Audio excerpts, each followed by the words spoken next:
सन 1000 से 1200 ई तक के काल के दौरान पश्चिम और मध्य एशिया तथा उत्तर भारत में तेजी से परिवर्तन हुए।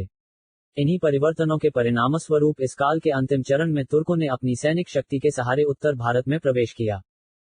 9वीं सदी का अंत होते होते अब्बासी खिलाफ पतनोन्मुख हो चली थी। उसका स्थान इस्लामी रंग में तुर्की द्वारा शासित राज्यों की श्रृंखला ने लिया। तुर्कों ने राजमहल के रक्षकों और भाड़े के सैनिकों के रूप में 9वीं सदी में अब्बासी साम्राज्य में प्रवेश किया था। शीघ्र ही उन्होंने ऐसी स्थिति प्राप्त कर ली कि उनकी मर्जी से राजा बनने और बिगड़ने लगे। केंद्रीय सरकार की शक्ति ज्यों-ज्यों कम होती गई, प्रांतीय शासकों ने स्वतंत्र दर्जा हासिल करना शुरू कर दिया। हालांकि खलीफों ने कुछ समय तक एकता का आभास कायम रखने की कोशिश अवश्य की, जिसका तरीका यह था कि जो सेनापति अपने लिए स्वतंत्र क्षेत्र कायम कर लेने में कामयाब हो जाते थे उन्हें वे अमीर उल उमरा या सेनापतियों के सेनापति की उपाधि दे देते थे। इन नए शासकों ने स्वयं ही पहले तो अमीर की और बाद में सुल्तान की पदवी धारण की। मध्य एशिया से लगातार होने वाले तुर्क जनजातियों के हमलों, असफल शासक का साथ छोड़कर बाद की बात में सफल शासक के खेमे में जा खड़े होने की तुर्क सैनिकों की अर्थलोलुप प्रवृत्ति और मुस्लिम फिरकों के बीच छिड़े झगड़ों के कारण यह काल सचमुच अशांति का काल बन गया। साम्राज्यों और राज्यों को न उठते देर लगती थी और न गिरते।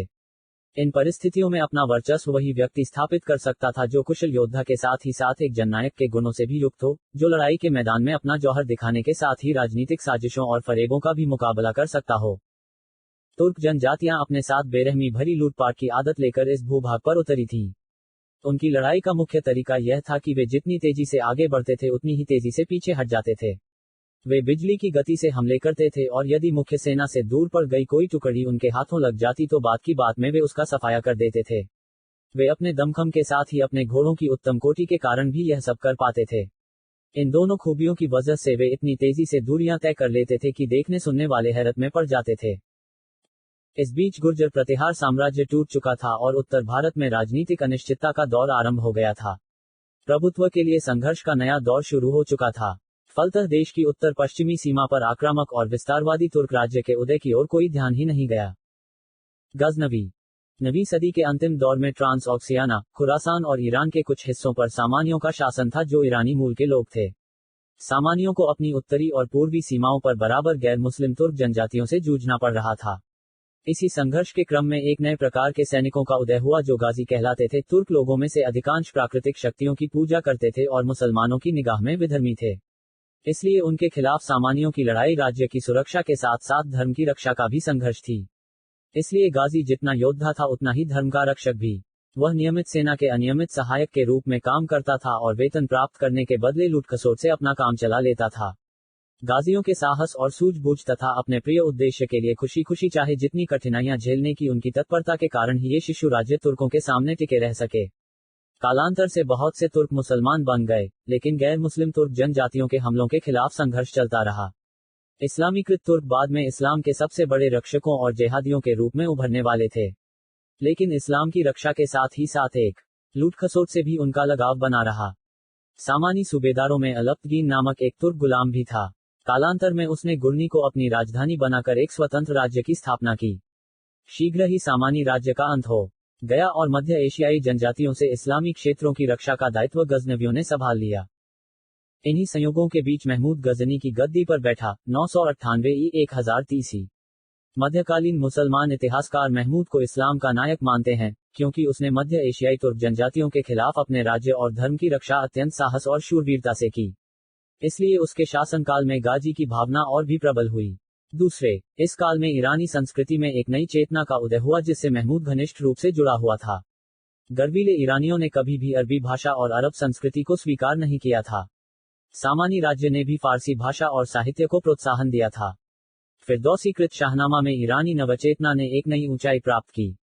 ईरान और तुरान के बीच के संघर्ष को वह अपनी रचनाओं में मिथकीय युग तक पीछे खींच कर ले गया और प्राचीन ईरानी नायकों की भूरी भूरी प्रशंसा की। ईरानी देशभक्ति में एक नया उभार आया और अब फारसी भाषा तथा संस्कृति गजनवी साम्राज्य की भाषा और संस्कृति बन गई। यहाँ तक कि खुद महमूद ने यह दावा किया कि वह ईरान के पौराणिक राजा अफरासियाब का वंशज था। इस प्रकार तुर्क लोग न केवल इस्लामी रंग के रंग में रंग गए, बल्कि उन पर फारसीपन का रंग भी उतना ही गहरा चढ़ गया। 2 सदी बाद वह इसी संस्कृति को भारत में लाने वाले थे। यद्यपि महमूद ने तुर्क जनजातियों के खिलाफ इस्लामी राज्यों की रक्षा तथा ईरान के सांस्कृतिक पुनर्जागरण में महत्वपूर्ण भूमिका निभाई थी, तथापि भारत में उसे एक लुटेरे और मंदिरों को तोड़ने वाले के रूप में ही याद किया जाता है। महमूद ने भारत पर 17 हमले किए, ऐसा कहा जाता है। शुरुआती हमलों का लक्ष्य पेशावर और पंजाब पर राज करने वाले हिंदू शाही शासक थे। वह मुल्तान के मुसलमान राजाओं के खिलाफ भी लड़ा। राजा इस्लाम के जिस पंथ के अनुयायी थे उसका महमूद घोर विरोधी था। हिंदू शाही शासक महमूद के पिता के समय से ही गजनवियों से जूझते रहे थे। एक समय में पंजाब से लेकर अफगानिस्तान तक के प्रदेश हिंदू शाही शासकों के अधीन थे। उन्हें यह समझते देर नहीं लगी कि गजनी में एक स्वतंत्र राज्य की स्थापना उनके लिए खतरे का कारण है। हिंदू शाही राजा जयपाल ने सामानियों के अधीन गजनी के सूबेदार के बेटे के साथ मिलकर गजनी पर आक्रमण भी किया था, लेकिन उसे पराजय का मुंह देखना पड़ा था। अगले साल उसने फिर हमला किया, लेकिन उसे फिर शिकस्त खानी पड़ी। एक शहजादे के रूप में महमूद ने इन लड़ाइयों में सक्रिय हिस्सा लिया था। गद्दीनशी होने पर महमूद ने हिंदू शाहियों के खिलाफ आक्रामक संघर्ष आरंभ कर दिया। लड़ाई में मुल्तान के मुसलमान शासक ने हिंदू शाही राजा का साथ दिया। 1001 में जयपाल को हराकर महमूद ने उसे बंदी बना लिया, लेकिन बाद में छोड़ दिया। जयपाल के दिल में पराजय का अपमान इतना चुभ गया कि उसने अपने आप को जलती चिता में जलाने का निर्णय किया। उसके बाद उसका पुत्र आनंदपाल राजा बना। हिंदू शाही राजधानी वहिंद पेशावर के निकट में 1008 में महमूद और आनंदपाल के बीच निर्णायक युद्ध हुआ। मुल्तान के मुसलमान शासक ने भी आनंदपाल का साथ दिया। यद्यपि भारतीय सैनिकों की संख्या अधिक थी और उनमें पंजाब की युद्ध प्रिय खोखर जनजाति के सैनिक भी शरीक थे, तथापि महमूद के घुड़सवार धनुर्धरों के हमले ने शत्रुसेना को तितर बितर कर दिया और जीत महमूद की हुई। व्यवहारिक दृष्टि से अब पंजाब गजनवियों के अधिकार में जा चुका था। यद्यपि हिंदू शाही राजा को अपने साम्राज्य के कुछ हिस्सों पर मातहत राजा की हैसियत शासन करने दिया गया। यह सिलसिला 1020 तक चला। वहिंद की लड़ाई के बाद मुल्तान को भी गजनवियों की अधीनता माननी पड़ी। महमूद ने आगे भारत पर जो हमले किए उनका उद्देश्य उत्तर भारत के धन धान्य से पूर्ण मंदिरों और नगरों को लूटना था, ताकि लूट के धन से वह अपने मध्य एशियाई शत्रुओं के खिलाफ अपना संघर्ष जारी रख सके। साथ ही वह भारतीय राजाओं को आपस में संगठित होकर अपने खिलाफ कोई गुट खड़ा करने का मौका नहीं देना चाहता था। महमूद एक बार भारत पर हमला करता था तो उससे निबटकर फिर मध्य एशिया की ओर रुख करता था, जिसके बाद फिर वह भारत पर चढ़ आता था। भारत पर लूटपाट के उद्देश्य से किए गए उसके हमलों में उसे गाजी खूब काम आए। उसने अपने को इस्लाम का यश बढ़ाने वाले बुत शिकन अर्थात मूर्तिभंजक के तौर पर भी पेश किया। पंजाब से उसने दिल्ली के निकट थानेश्वर पर आक्रमण किए, लेकिन उसने सबसे साहसिक और प्रबल आक्रमण 1018 में कन्नौज पर तथा 1025 में सोमनाथ पर किए। कन्नौज पर किए गए हमले में उसने मथुरा और कन्नौज दोनों की ईंट से ईंट बजा दी और दोनों नगरों को जी भर कर लूटा। वह बुंदेलखंड क्षेत्र में कालिंजर के रास्ते जब लौटा तो उसके साथ लूट का बेशुमार माल था। वह इस तरह बेखटके बेखौफ यह सब इसलिए कर पाया कि उन दिनों उत्तर भारत में कोई शक्तिशाली राज्य ही नहीं था। महमूद ने इनमें से किसी भी क्षेत्र को अपने साम्राज्य में मिलाने की कोशिश नहीं की। अपनी संपत्ति के लिए विख्यात सोमनाथ मंदिर पर हमला करने के लिए महमूद मुल्तान से प्रस्थान करके राजपूताना पार करते हुए आगे बढ़ा, लेकिन रास्ते में उसके समक्ष किसी ने बाधा उपस्थित करने का साहस नहीं दिखाया। यह पंजाब को छोड़कर भारत पर उसका आखिरी हमला था। 1030 में गजनी में उसकी मृत्यु हो गई। महमूद को सिर्फ एक हमलावर और लुटेरा कहकर खारिज कर देना सही नहीं है। पंजाब और मुल्तान पर गजनवियों की विजय ने उत्तर भारत की राजनीतिक स्थिति को पूरे तौर पर बदल दिया। तुर्कों ने उत्तर पश्चिम में भारत की रक्षा करने वाली पर्वत श्रेणियों को पार कर लिया था और अब वे किसी भी समय गंगा के मुख्य मैदान पर उतर आ सकते थे। अगले 150 वर्षों तक यदि वे इस क्षेत्र में अपना राज्य विस्तार नहीं कर पाए तो उसका कारण इस काल में मध्य एशिया और उत्तर भारत में तेजी से हो रहे परिवर्तन थे। महमूद की मृत्यु के बाद सेल्जुकों के शक्तिशाली साम्राज्य की स्थापना हुई। इस राज्य में सीरिया, ईरान और ट्रांस ऑक्सियाना शामिल थे। इस नए साम्राज्य ने खुरासान पर नियंत्रण स्थापित करने के लिए गजनवी राज्य से लोहा लिया। एक प्रसिद्ध लड़ाई में महमूद के बेटे मसूद की गहरी शिकस्त हुई और उसे लाहौर में शरण लेनी पड़ी। अब गजनवी साम्राज्य गजनी और पंजाब तक सीमित रह गया। यद्यपि गजनवी लूटपाट के उद्देश्य से गंगा की घाटी और राजपूताना पर हमले करते रहे, तथापि अब वे भारत के लिए कोई सैनिक खतरा नहीं रह गए थे। इसके साथ ही उत्तर भारत में कई ऐसे नए राज्यों का उदय हुआ जो गजनवियों का मुकाबला कर सकते थे। राजपूत राज्य। राजपूत नामक एक नए वर्ग के उदय और उसके उद्भव से संबंधित विवाद की चर्चा हम पहले कर चुके हैं। प्रतिहार साम्राज्य के विघटन के बाद उत्तर भारत में कई राजपूत राज्यों का उदय हुआ। इनमें सबसे महत्वपूर्ण थे कन्नौज के गाहडवाल, मालवा के परमार और अजमेर के चौहान। देश के विभिन्न हिस्सों में अनेक छोटे छोटे राजवंशों का भी शासन था। उदाहरण के लिए आधुनिक जबलपुर के आसपास के प्रदेशों में कलचुरी थे तो बुंदेलखंड में चंदेल और गुजरात में चालुक्य एवं दिल्ली में तोमर। बंगाल पालों के अधीन और बाद में सेनों के प्रभुत्व में रहा। कन्नौज के गाहडवालों ने धीरे धीरे पालों को बिहार से निकाल दिया और बनारस को अपनी दूसरी राजधानी बनाया। इस बीच अजमेर के चौहान अपने साम्राज्य को धीरे धीरे गुजरात और दिल्ली तथा पंजाब की ओर फैला रहे थे। मालूम होता है कि इससे गाहड वालों से उनकी खटपट हो गई। इसी तरह की प्रतिद्वंदिताओं के कारण पंजाब से गजनवियों को हराने के लिए राजपूतों का आपस में संगठित होना असंभव हो गया। सच तो यह कि गजनवियों को उज्जैन तक हमला करने में भी कोई खौफ नहीं हुआ। राजपूत समाज का आधार कुल क्लैन था। हर कुल अपने को एक सामान्य पूर्वज का वंशज बताता था, चाहे वह पूर्वज वास्तविक रहा हो या काल्पनिक। एक कुल की सामान्यतः एक परस्पर संबद्ध क्षेत्र में प्रधानता होती थी। कभी कभी इनकी बस्तियां 12 या 24 अथवा 48 या 84 गांवों की इकाइयों में बंटी होती थी। सरदार गांवों की जमीन अपने उपसरदारों को आवंटित कर देता था और उधर ये उपसरदार यह जमीन अलग अलग राजपूत योद्धाओं को आवंटित कर देते थे, जिससे वे अपने परिवार और घर बार का खर्च चलाते थे। जमीन और परिवार से लगाव तथा अपनी आन के लिए कुर्बान हो जाने की लालसा राजपूतों की खास खूबी थी। ऐसा माना जाता था कि प्रत्येक राजपूत राज्य का शासन अपने सरदारों के साथ मिलकर एक राजा चलाएगा। ये सरदार आमतौर पर उसके भाई बंधु होते थे। यद्यपि माना ऐसा जाता था कि वे अपनी जागीरें तभी तक रख सकते थे जब तक राजा उन्हें रखने देता, तथापि भूमि की पवित्रता और अनुल्लंघ्यता की राजपूती भावना के कारण आमतौर पर राजा जागीरें छीनता नहीं था। हाँ, कुछ अपवाद के प्रसंग हो सकते थे, जैसे सरदार का विद्रोह कर देना या उसका निर्वश मर जाना। समाज के राजपूती संगठन के कुछ लाभ थे तो कुछ नुकसान भी।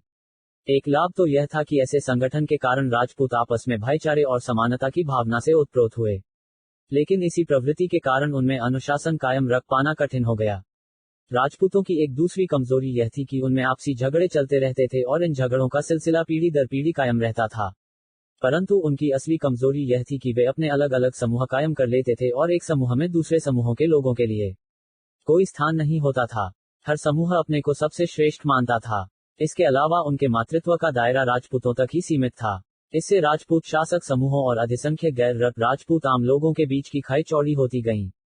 आज भी राजस्थान में राजपूतों की आबादी 10% से अधिक नहीं है। जिन क्षेत्रों में 11वीं-12वीं सदियों में राजपूतों का बोलबाला था, उन क्षेत्रों में भी उस काल में उनके आबादी का अनुपात इससे अधिक नहीं रहा होगा।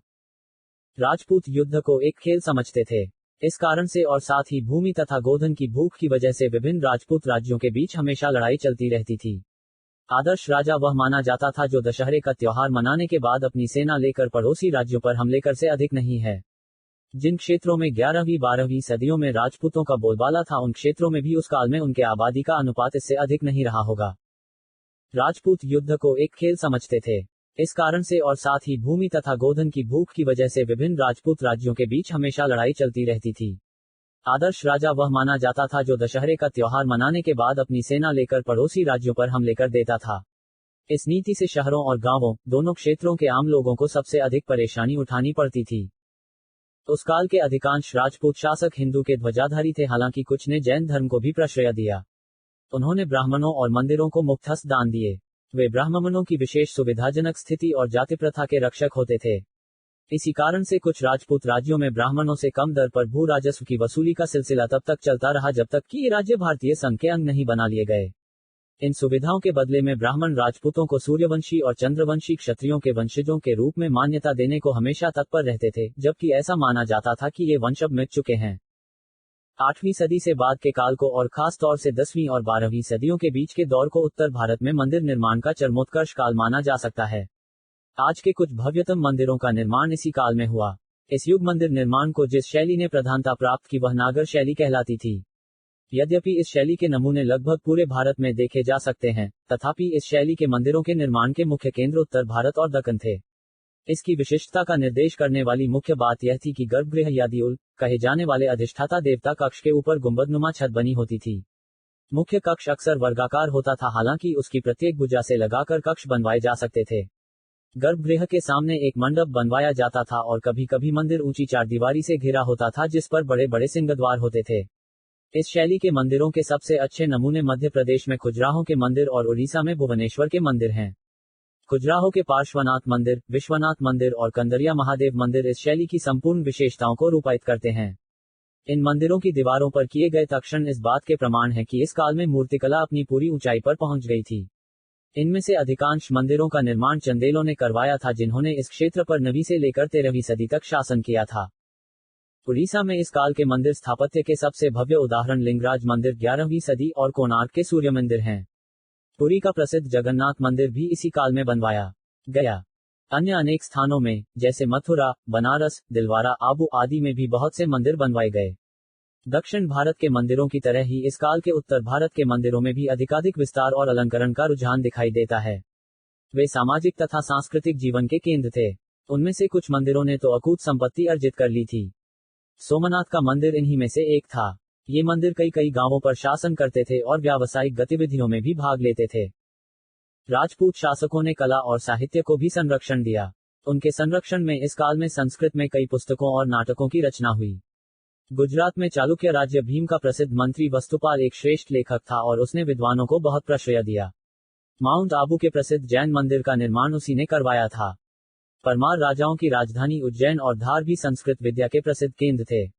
साथ ही इस काल में जनभाषा अपभ्रंश और प्राकृत में भी कई कृतियों की रचना हुई। इस क्षेत्र में जैन विद्वानों ने उत्कृष्ट योगदान किया। इनमें से सबसे प्रसिद्ध हेमचंद्र हुआ, जो अपभ्रंश के साथ ही संस्कृत में भी लिखता था। ब्राह्मणीय संस्कृति के पुनरुत्थान के साथ ही उच्च वर्गीय लोगों के बीच संस्कृत ने प्रधानता प्राप्त कर ली और अपभ्रंश तथा प्राकृत को पीछे छोड़ दिया। तथापि इन जनभाषाओं में साहित्य की रचना होती रही। इन भाषाओं में से हिंदी, बंगला और मराठी जैसी आधुनिक भारतीय भाषाओं के विकास का सिलसिला इसी काल में आरंभ हुआ। उत्तर भारत पर तुर्की की विजय।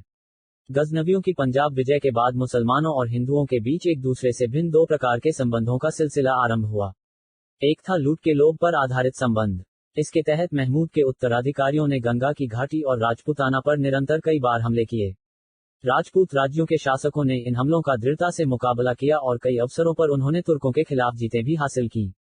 अब गजनवी राज्य शक्तिशाली नहीं रह गया था, तो उसके खिलाफ हासिल की गई जीतें राजपूतों की असली ताकत का पैमाना नहीं थी, बल्कि उल्टे इन जीतों से राजपूतों में आत्मतुष्टि का झूठा भाव जागा।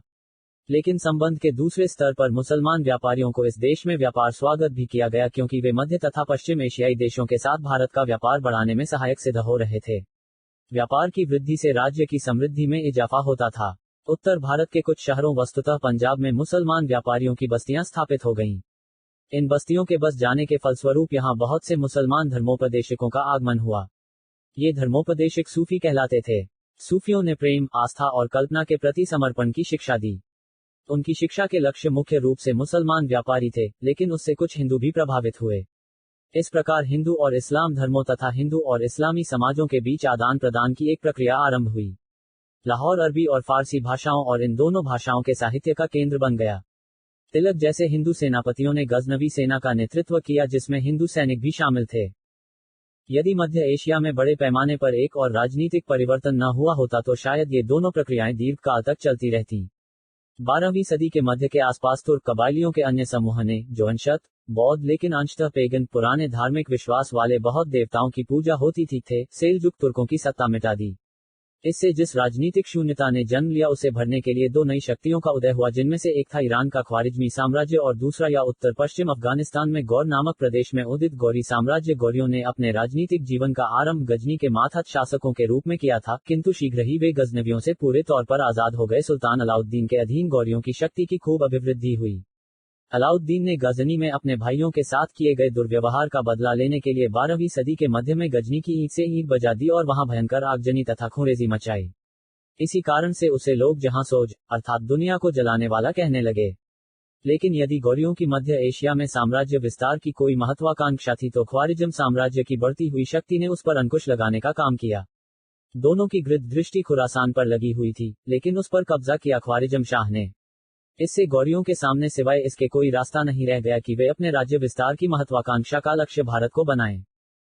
1173 में शहाबुद्दीन मोहम्मद, जो मुइजुद्दीन मोहम्मद बिन साम के नाम से भी जाना जाता था, गजनी के सिंहासन पर बैठा। इन दिनों उसका बड़ा भाई गौर पर शासन कर रहा था। गोमला दर्रे को पार करके आगे बढ़ते हुए मुइजुद्दीन ने मुल्तान और उच को जीत लिया। 1178 में राजपूताना रेगिस्तान से होकर उसने गुजरात में प्रवेश करने की कोशिश की, लेकिन माउंट आबू के निकट एक लड़ाई में गुजरात के राजा ने उसे बुरी तरह हरा दिया और वह किसी तरह जान बचाकर भागा। अब मुइजुद्दीन की समझ में आ गया कि अगर वह भारत को जीतना चाहता है तो उसके लिए पंजाब में एक मजबूत आधार कायम करना जरूरी है। तदनुसार उसने पंजाब के गजनवी प्रदेशों को जोतने की मुहिम शुरू की। 1190 तक वह पेशावर, लाहौर और सियालकोट को जीत चुका था और अब दिल्ली और गंगा दोआब की ओर बढ़ने को तैयार था। इस बीच उत्तर भारत में भी घटनाचक्र तेजी चल रहा था। चौहानों की शक्ति धीरे धीरे से बढ़ रही थी। चौहान शासक राजस्थान पर आक्रमण करने का साहस करने वाले बहुत सारे तुर्कों को धूल चटा चुके थे। 12वीं सदी के मध्य के आसपास तोमरों से चौहानों ने दिल्ली, जिसे तब दिल्लिका कहा जाता था, भी जीत ली थी। पंजाब की ओर उनकी शक्ति के विस्तार ने उन्हें गजनवी शासकों के आमने सामने ला खड़ा किया। जिन दिनों मुइजुद्दीन मोहम्मद, जो इतिहास की पुस्तकों में मोहम्मद गौरी के नाम से प्रसिद्ध है, मुल्तान और उच्च को पदमर्दित कर रहा था, उन्हीं दिनों मात्र 14 साल का एक किशोर अजमेर के सिंहासन पर बैठा। उसका नाम था पृथ्वीराज, जो अनेक कथा कहानियों का नायक पात्र बन गया है। युवा राजा ने 16 साल की उम्र से ही अपना देश विजय का अभियान आरंभ कर दिया। अपने संबंधियों के विरोध को शांत करके उसने राजस्थान के कई छोटे राज्यों को जीत लिया। उसने बुंदेलखंड क्षेत्र पर आक्रमण करके महोबा की लड़ाई में चंदेल शासकों को परास्त किया। इसी लड़ाई में महोबा की रक्षा करते हुए आल्हा और उदल नामक दो भाई वीरगति प्राप्त करके आल्हा लोकगीत के नायक बने। लेकिन पृथ्वीराज ने बुंदेलखंड को अपने राज्य में मिलाने का प्रयत्न नहीं किया। उसके बाद उसने गुजरात पर आक्रमण किया, लेकिन वहां के राजा भीम द्वितीय ने, जिसने मुइजुद्दीन मोहम्मद को भी पराजित किया था, पृथ्वीराज ने हरा दिया। इस हार के बाद पृथ्वीराज के लिए अपनी महत्वाकांक्षा की पूर्ति के लिए सिवाय इसके और कोई रास्ता नहीं रह गया था कि वह पंजाब और गंगा की घाटी की ओर ध्यान दे। तराइन की लड़ाई। इस प्रकार मुइजुद्दीन मोहम्मद और पृथ्वीराज के बीच युद्ध अनिवार्य हो गया था। संघर्ष की शुरुआत तबरहिंद पर दोनों के दावों को लेकर हुई। 1191 में तराइन की लड़ाई में गौरी फौज बुरी तरह पराजित हुई और मुइजुद्दीन मोहम्मद की जान एक खलजी घुड़सवार ने बचाई। अब पृथ्वीराज तबरहिंद की ओर बढ़ा और 12 महीने तक उस पर घेरा डाले रहने के बाद उसने उस पर कब्जा कर लिया। लेकिन उसने गौरियों को पंजाब से उखाड़ने का कोई प्रयत्न नहीं किया। शायद उसे लगा कि यह तुर्कों का हाल का हमला उनके द्वारा जब तब मारे जाने वाले छापों के सिलसिलों में से ही एक था और गौरी शासक इतने से ही संतुष्ट रहेंगे कि पंजाब पर उनका शासन कायम रहे। पृथ्वीराज की इस खुशफहमी से मुइजुद्दीन मोहम्मद को अपनी सैन्य शक्ति को नए सिरे से संगठित करने का मौका मिल गया और अगले ही साल उसने फिर धावा बोल दिया। कहते हैं कि तब पृथ्वीराज ने उससे यह पेशकश की थी कि वह पंजाब में चैन से शासन करता रहे, लेकिन गौरी ने उसकी यह पेशकश ठुकरा दी। सन 1192 की तराइन की दूसरी लड़ाई को भारतीय इतिहास को एक नया मोड़ देने वाली लड़ाई माना जाता है। इस लड़ाई के लिए मुइजुद्दीन मोहम्मद ने बहुत सावधानी से तैयारी की थी। कहते हैं कि उसने 1,20,000 सैनिकों के साथ कूच किया। इसमें घुड़सवारों की जबरदस्त टुकड़ियां शामिल थीं। ये घुड़सवार इस्पात के बख्तरबंदों और ढालों से लैस थे। इनमें 10,000 घुड़सवार धनुर्धारी भी थे। ऐसा सोचना सही नहीं है कि पृथ्वीराज राजकाज की ओर से बेपरवाह था और जब तक वह संभलता तब तक काफी देर हो चुकी थी। यह सच है कि उस समय तराइन की पिछली का लड़ाई का विजयी सेनापति स्कंद अन्यत्र मोर्चा संभाले हुए था। लेकिन गौरी की ओर से उपस्थित इस नए खतरे का एहसास होते ही पृथ्वीराज ने उत्तर भारत के सभी राजाओं से सहायता की गुहार की। कहते हैं कि बहुत से राजाओं ने उसकी सहायता के लिए अपनी अपनी सैनिक टुकड़ियां भेजी, परंतु कन्नौज का शासक जयचंद अलग खड़ा रहा। बहुत से इतिहासकार अब इस कथा को सही नहीं मानते कि जयचंद के इस अलगाव का कारण यह था कि पृथ्वीराज ने उसकी पुत्री का, जिसे चौहान राजा से प्रेम था, अपहरण किया था। यह कथा बहुत बाद में एक प्रेम और वीर काव्य के रूप में चंद बरदाई ने लिखी और इसमें बहुत सी असंभाव्य घटनाओं का समावेश है। दोनों राज्यों के बीच बहुत दिनों से वैर चला आ रहा था, इसलिए जयचंद की किनाराकशी कोई आश्चर्य की बात नहीं है। कहते हैं कि पृथ्वीराज ने लड़ाई के मैदान में 3 लाख सैनिक उतारे, जिनमें बहुत बड़ी तादाद में घुड़सवार और 300 हाथी भी शामिल थे। संभव है कि दोनों ओर की सेनाओं की संख्या में अतिरंजना हो। भारतीय सेना संख्या बल में शायद बड़ी थी, लेकिन तुर्क सेना अधिक सुसंगठित थी और उसे बेहतर सैनिक नेतृत्व प्राप्त था। यह लड़ाई मुख्य रूप से घुड़सवार सेनाओं की लड़ाई थी। अंत में तुर्क सेना का श्रेष्ठ संगठन और बेहतर गतिशीलता निर्णायक साबित हुई। भारतीय सैनिक बड़ी तादाद में मारे गए। पृथ्वीराज बचकर भागा, लेकिन सरस्वती आधुनिक सिरसा के निकट बंदी बना लिया गया। तुर्क सेना ने हांसी, सरस्वती और समाना के किलों पर कब्जा कर लिया। उसके बाद उसने अजमेर पर हमला करके उस पर भी अधिकार कर लिया। पृथ्वीराज को कुछ काल तक अजमेर पर शासन करने दिया गया, क्योंकि इस लड़ाई के बाद के ऐसे सिक्के मिले हैं जिनके एक ओर तिथि और पृथ्वीराज मुद्रालेख अंकित हैं और दूसरी ओर श्री मोहम्मद साम लिखा हुआ है। इसके कुछ ही दिन बाद पृथ्वीराज को षड्यंत्र करने के आरोप में मौत के घाट उतार दिया गया। उसके उपरांत उसका बेटा गद्दी पर बैठा। दिल्ली भी उसके तोमर शासक को वापस दे दी गई, लेकिन इस नीति को शीघ्र ही उलट दिया गया। तोमर राज को गद्दी से हटा दिया गया और दिल्ली को तुर्कों की गंगा घाटी विजय का आधार बनाया गया। एक विद्रोह के बाद मुस्लिम सेना ने अजमेर पर फिर से कब्जा कर लिया और वहां का शासन एक तुर्क सेनापति को सौंप दिया। पृथ्वीराज के पुत्र ने वहां से रणथंभौर जाकर एक नए शक्तिशाली चौहान राज्य की स्थापना की। इस प्रकार दिल्ली क्षेत्र और पूर्वी राजस्थान तुर्क शासन के अधीन चला गया। गंगा घाटी, बिहार और बंगाल पर तुर्कों की विजय। सन 1192 और 1206 के बीच तुर्क गंगा यमुना दोआब और उसके आसपास के प्रदेशों तक फैल गया और तुर्कों ने बिहार और बंगाल पर भी अपना झंडा गाड़ दिया। दोआब पर कब्जा करने के लिए तुर्कों को सबसे पहले कन्नौज के गढ़वाल राज्य को जीतना पड़ा। गढ़वाल शासक जयचंद को उन दिनों भारत का सबसे शक्तिशाली राजा माना जाता था। वह 2 दशकों से कन्नौज पर चैन से राज करता रहा था। शायद वह योग्य योद्धा नहीं था, क्योंकि बंगाल के सेन राजा से वह पहले ही पराजित हो चुका था। तराइन की लड़ाई के बाद मुइजुद्दीन गजनी लौट गया और भारत का राजकाज अपने विश्वस्त गुलाम कुतुबुद्दीन ऐबक को सौंप गया।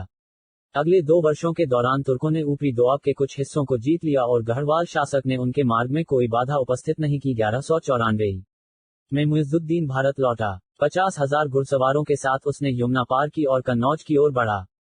कन्नौज के निकट चंदावार नामक स्थान पर मुइजुद्दीन जयचंद के बीच जमकर युद्ध हुआ। कहते हैं कि जयचंद्र जीत लगभग हासिल कर चुका था, लेकिन तभी उसे एक तीर लगा, जो उसके लिए घातक साबित हुआ। उसके रणभूमि में गिरते ही उसकी सेना बिखर गई और पूरी तरह पराजित हुई। अब मुइजुद्दीन बनारस की ओर बढ़ा। उसने वहां खूब तबाही मचाई और कई मंदिर तोड़ दिए। इस प्रकार तुर्क एक विशाल क्षेत्र पर अपना शासन स्थापित कर चुके थे और उनका राज्य बिहार की सीमा को छूता था। इस तरह तराइन और चंदावार की लड़ाइयों ने भारत में तुर्क शासन की नींव भली भांति डाल दी, लेकिन इन जीतों को स्थायित्व प्रदान करने का काम काफी कठिन था। इसमें तुर्कों को आगे के लगभग 50 वर्षों का समय लगाना पड़ा। इसका अध्ययन हम आगे के एक अध्याय में करेंगे। मुइजुद्दीन 1206 तक जीवित रहा। इस दौरान उसने दिल्ली के दक्षिणी बाजू की रक्षा करने के लिए बयाना और ग्वालियर के किले फतह किए। कुछ दिन बाद ऐबक ने चंदेल शासकों से कालिंजर, महोबा और खजुराहो छीन लिया। दोआब को अपना आधार बनाकर तुर्कों ने आसपास के क्षेत्रों पर कई हमले किए। ऐबक ने गुजरात और अंछिलवाड़ के राजा भीम द्वितीय को पराजित किया। कई दूसरे शहरों पर हमला करके तुर्कों ने उन्हें खूब लूटा। यद्यपि इस क्षेत्र पर शासन करने के लिए एक मुसलमान सूबेदार नियुक्त किया गया था, लेकिन उसे शीघ्र ही उखाड़ फेंका गया। इससे स्पष्ट था कि तुर्क अभी इतने ताकतवर नहीं हो पाए थे कि दूर दूर तक फैले इतने विस्तृत क्षेत्र पर शासन कर पाते। लेकिन पूर्व में तुर्कों को अधिक सफलता मिली। बख्तियार नामक एक खलजी अफसर को, जिसका चाचा तराइन के युद्ध में लड़ा था, बनारस से पूर्व की ओर के कुछ इलाकों को संभालने की जिम्मेदारी सौंपी गई थी। इस स्थिति का लाभ उठाकर उसने बिहार पर कई हमले किए थे। दरअसल तब बिहार एक प्रकार से लावारिस क्षेत्र था। इन हमलों के दौरान बख्तियार खलजी ने बिहार के कुछ प्रसिद्ध बौद्ध विहारों को अपना लक्ष्य बनाया था और उन्हें बर्बाद कर दिया था। इन विहारों का कोई रक्षक नहीं था। नालंदा और विक्रमशिला ऐसे ही विहार थे। बख्तियार खलजी ने काफी संपत्ति इकट्ठी कर ली थी और अपने अनुगामियों का एक दल भी खड़ा कर लिया था। अपने हमलों के दौरान उसने बंगाल पहुंचने के रास्तों की जानकारी इकट्ठी कर ली थी। बंगाल विजय के अपने विशेष लाभ थे। अपने आंतरिक संसाधनों तथा विदेश व्यापार के कारण प्राप्त उसकी समृद्धि की ख्याति दूर दूर तक थी। बहुत सावधानी के साथ तैयारी करके बख्तियार नदिया, एक तीर्थ स्थान जहां पर सेन शासक लक्ष्मण सेन यात्रा के लिए गया हुआ था, की ओर बढ़ा। वह पूरी तरह चोरी छिपे आगे बढ़ रहा था और उसने घोड़ों के सौदागर का वेश धारण कर रखा था। इसी छद्म वेश में 18 लोगों की एक टुकड़ी ने नदिया में प्रवेश किया। उसे इसलिए नहीं पहचाना जा सका कि उन दिनों घोड़ों के तुर्क सौदागरों का आना जाना एक आम बात थी। राजमहल में पहुंचकर बख्तियार ने एकाएक हल्ला बोल दिया और चारों ओर भारी अस्त व्यस्तता की स्थिति पैदा कर दी। सेन राजा लक्ष्मण सेन एक माना हुआ योद्धा था, लेकिन अचानक किए गए इस हमले से स्तंभित राजा ने सोचा कि तुर्की की मुख्य सेना पहुंच गई है। सो वह चोर दरवाजे से निकल भागा और सोनार गांव में शरण ली। तुर्क सेना आसपास ही रही होगी, क्योंकि जल्दी ही मौके पर पहुंचकर उसने किले पर कब्जा कर लिया। राजा की सारी संपत्ति पर, यहां तक कि उसकी पत्नियों और बच्चों पर भी तुर्कों ने अधिकार कर लिया। ये घटनाएं 1204 की मानी जाती हैं। बख्तियार फिर सेन शासकों की राजधानी लखनौती की ओर बढ़ा और बिना किसी विरोध के उस पर कब्जा कर लिया, क्योंकि सेन शासक उस समय दक्षिण बंगाल में सोनार गांव गया हुआ था। लक्ष्मण सेन और उसके उत्तराधिकारियों ने वहां से दक्षिण बंगाल पर कई सालों तक शासन किया। यद्यपि मुइजुद्दीन ने बख्तियार खलजी को औपचारिक तौर पर बंगाल का सूबेदार नियुक्त कर दिया था, किंतु वह इस प्रदेश के स्वतंत्र और वास्तविक शासक के रूप में ही राजकाज चलाता रहा। परंतु इस स्थिति का उपभोग बख्तियार अधिक दिनों तक नहीं कर पाया। उसने असम में ब्रह्मपुत्र घाटी को जीतने की मूर्खतापूर्ण मुहिम शुरू कर दी। कुछ लेखकों का कहना है कि उसका इरादा तिब्बत पर आक्रमण करने का था। असम के माघ शासक पीछे हटते रहे और तुर्क सेना जितना आगे बढ़ सकती थी उतना आगे उसे बढ़ने दिया। अंत में थके मांदे तुर्कों को लगा कि वे अब और आगे नहीं बढ़ सकते, सो उन्होंने पीछे लौटने का निश्चय किया। लेकिन रास्ते में उन्हें कहीं रसद पानी नहीं मिला और असमी सेना उन्हें खूब परेशान करती रही। भूखी प्यासी और पस्त तुर्क सेना को एक ऐसे स्थान पर युद्ध का सामना करना पड़ा जहां सामने एक चौड़ी नदी थी और पीछे उसकी सेना। नतीजतन तुर्क सेना की गहरी शिकस्त हुई। कुछ पहाड़ी कबीलों की मदद से बख्तियार अपने थोड़े से साथियों के साथ जान बचाकर लौट पाया, लेकिन उसका स्वास्थ्य जर्जर हो चुका था और हिम्मत पस्त। इसी बीमार हालत में खुद उसी के एक अमीर ने छुरा घोंपकर उसकी हत्या कर दी। इधर जब ऐबक और तुर्क तथा खलजी सरदार जब उत्तर भारत में तुर्कों की विजय को स्थायित्व प्रदान करने की कोशिश कर रहे थे, तो उधर मुइजुद्दीन और उसका भाई मध्य एशिया के गौरी साम्राज्य का विस्तार करने में जुटे हुए थे। गौरियों की साम्राज्यवादी महत्वाकांक्षा ने उन्हें सीधे शक्तिशाली ख्वारिज्मी साम्राज्य के सामने ला खड़ा किया। 1203 में मुइजुद्दीन ख्वारिज्मी शासक से बुरी तरह पराजित हुआ। यह पराजय गौरियों के लिए छिपा हुआ वरदान साबित हुई, क्योंकि इसके फलस्वरूप उन्हें अपनी मध्य एशियाई महत्वाकांक्षाओं को तिलांजलि देकर अपना पूरा ध्यान भारत पर लगाने को विवश होना पड़ा। इससे कुछ समय बाद केवल भारत को आधार बनाकर विकसित होने वाले तुर्क राज्य की स्थापना का मार्ग प्रशस्त हुआ। लेकिन मुइजुद्दीन की पराजय का तात्कालिक परिणाम यह हुआ कि उसके कई भारत स्थित विरोधियों ने विद्रोह कर दिया। पश्चिम पंजाब की युद्धप्रिय खोखर जाति ने विद्रोह करके लाहौर और गजनी के बीच का संचार मार्ग काट दिया। खोखरों को सबक सिखाने के लिए मुइजुद्दीन ने 1206 में भारत पर अंतिम बार आक्रमण किया। उसने खोखरों की एक भारी तादाद को मौत के घाट उतारकर उनका जोश ठंडा कर दिया, लेकिन जब वह राजनी लौट रहा था तो इस्लाम के जिस फिरके का वह हामी था, उसके प्रतिद्वंद्वी फिरके में विश्वास रखने वाले एक कट्टरपंथी मुसलमान हत्या कर दी ने उसकी। मुइजुद्दीन मोहम्मद बिन साम की तुलना बहुधा महमूद गजनवी से की गई है। एक योद्धा के रूप में महमूद गजनवी मुइजुद्दीन से अधिक सफल था। उसे भारत में या मध्य एशिया में कहीं भी कभी हार का मुंह नहीं देखना पड़ा। भारत के बाहर उसका शासन मुइजुद्दीन से ज्यादा बड़े साम्राज्य पर था। लेकिन इस बात को ध्यान में रखना चाहिए कि मुइजुद्दीन को भारत में अधिक बड़े और संगठित राज्यों का सामना करना पड़ा। मध्य एशिया में उसे महमूद से कम कामयाबी मिली, लेकिन भारत में उसकी राजनीतिक उपलब्धियां श्रेष्ठ थीं।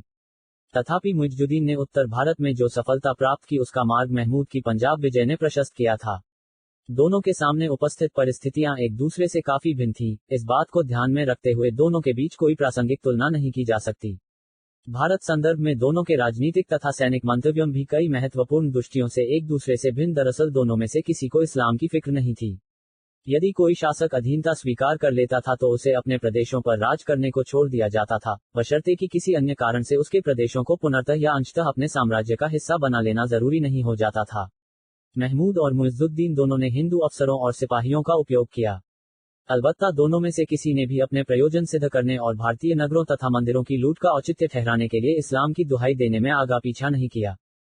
राजपूतों की पराजय के कारण सिर्फ 15 साल की अवधि में तुर्क सेना के हाथों प्रमुख उत्तर भारतीय राज्यों की पराजय के कारणों की छानबीन करना भी जरूरी है। मोटे तौर पर कहा जाता है कि किसी देश को कोई दूसरा देश तभी जीतता है जब उसमें सामाजिक और राजनीतिक कमजोरियां आ जाती हैं या आर्थिक एवं सैनिक दृष्टियों से अपने पड़ोसियों से पिछड़ जाता है। हाल के अनुसंधानों से पता चलता है कि भारतीयों के मुकाबले तुर्कों के पास कोई श्रेष्ठ शस्त्रास्त्र नहीं थे। हम देख चुके हैं कि लोहे की रकाब का प्रयोग आरंभ होने से यूरोप में युद्ध के तौर तरीकों में काफी बदलाव आ गए थे। ऐसी रकाबों का प्रयोग भारत में 8वीं सदी से ही फैलने लगा था।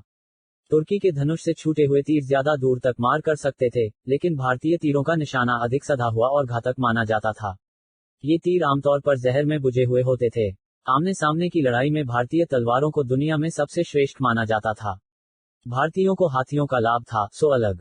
शायद तुर्की के घोड़े भारतीयों द्वारा आयातित घोड़ों से अधिक तेज और मजबूत होते थे। इस प्रकार तुर्कों की श्रेष्ठता सामाजिक तथा संगठनात्मक क्षेत्रों में थी। फ्यूडलिज्म के प्रसार अर्थात स्थानीय भूमिपतियों और सरदारों के उदय कारण भारतीय राज्यों का प्रशासनिक ढांचा और सैनिक संगठन कमजोर पड़ गया था। राजाओं को स्थानीय सरदारों पर निर्भर रहना पड़ता था और ये सरदार आपसी तालमेल रखते हुए काम नहीं करते थे। लड़ाई खत्म होते ही वे तुरंत अपने अपने इलाकों में वापस लौट जाते थे। दूसरी ओर अपनों जनजातीय संरचना और एकता तथा खालसा प्रणालियों के विकास के कारण तुर्कों की बड़ी बड़ी स्थायी सेनाएं लंबे समय तक मैदान में डटी रह सकती थीं। भारतीय घुड़सवारों की एक संगठित सेना के रूप में जो कि लंबे रास्ते तय करती हो और दांव पेंच से लड़ती हो के अभ्यस्त नहीं थे। राजपूतों में भी घुड़सवार धनुर्धरों या पुनर्तः सुसज्जित अश्वारोहियों का अभाव था। यदि ये कारण बाधा बनकर सामने न आए होते तो राजपूत राज्यों को, जिनमें से कई मानवीय तथा भौतिक संसाधनों की दृष्टि से गजनवियों और गौरियों से बढ़ चढ़ कर थे, पराजय का मुंह नहीं देखना पड़ता, या यदि वे पराजित हो भी जाते तो शीघ्र ही पराजय को विजय में बदल देते। व्यक्तिगत वीरता या लड़ाई में हिम्मत के संदर्भ में राजपूत तुर्कों से उनकी गाजी भावना के बावजूद किसी भी प्रकार से कम नहीं थे। जाति अवश्य ही विभाजक थी, पर यह निम्न जाति कुवर्ण लोगों को सेना में भर्ती होने से नहीं रोकती थी, जिसके कारण राजपूत शासकों की सेनाएं युद्ध क्षेत्र में अपने विरोधियों से हमेशा बड़ी होती थीं। पर जैसा कि हमने दिखाया है कि युद्ध का निर्णय व्यक्तिगत वीरता या संख्या पर आधारित न होकर संगठन और नेतृत्व पर आधारित होता है। राजपूतों ने तुर्कों और अरबों के आक्रमण का कड़ाई से काफी समय तक मुकाबला किया, कभी भी स्वयं आक्रमण करके अरबों और तुर्की, परंतु उन्होंने को अपने द्वारा अधिकृत सामरिक महत्व की भूमियों से निकालने की कोशिश नहीं की। अतः उन्होंने भारत के सीमांत क्षेत्रों, विशेषकर अफगानिस्तान और पंजाब, जो कि गंगा के हृदय के बाहरी गढ़ थे, को शत्रु के हाथों में दिया। इसी तात्पर्य से राजपूतों पर युद्धनीतिक दृष्टि के अभाव का आरोप लगाया गया है।